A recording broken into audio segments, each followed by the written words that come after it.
एक छोटे से गांव में एक बूढ़ी माँ सावित्री रहती थी। उम्र ज्यादा हो चुकी थी, हाथ पैर भी पहले जैसे नहीं चलते थे, लेकिन दिल में बहुत सारा प्यार आज भी भरा हुआ था। उसके पास दुनिया में सिर्फ एक गाय थी, जिसका नाम था लक्ष्मी। लक्ष्मी सिर्फ गाय नहीं थी, माँ का सहारा, साथी और परिवार थी।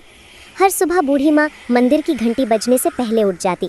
हाथ कांपते, पैर दर्द करते, पर फिर भी सबसे पहले लक्ष्मी को दुलारती, उसके माथे पर हाथ फेरती और कहती, मेरी बेटी, जब तक तू है मैं अकेली नहीं हूँ। लक्ष्मी भी अपनी बड़ी भोली आंखों से माँ को देखती और धीरे से मुंह माँ पर रख देती, जैसे कह रही हो, मैं हमेशा आपके साथ हूँ। एक दिन गांव में भारी सूखा पड़ गया।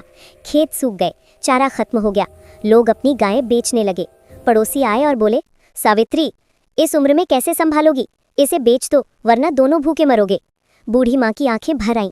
लक्ष्मी के गले लगकर बोली, मैंने इसे बेटी की तरह पाला है, इसे बेच दूं? कभी नहीं। माँ खुद भूखी सो जाती, पर लक्ष्मी के लिए कहीं से हरी घास खोज लाती। कार हुआ।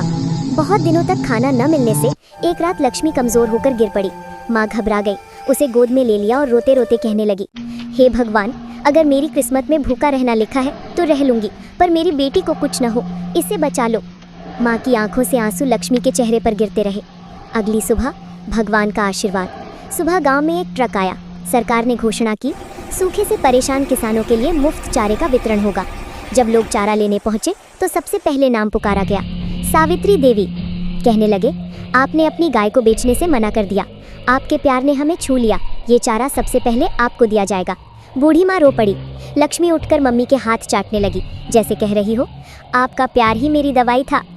उस दिन के बाद गांव वाले सावित्री और लक्ष्मी की मिसाल देने लगे। माँ और गायें एक दूसरे का सहारा बनकर खुशहाल जीवन जीने लगे। कहते हैं, सच्चा प्यार मुश्किलों में आपका साथ नहीं छोड़ता, और सावित्री और उसकी गाय लक्ष्मी इसका सबसे खूबसूरत उदाहरण थी।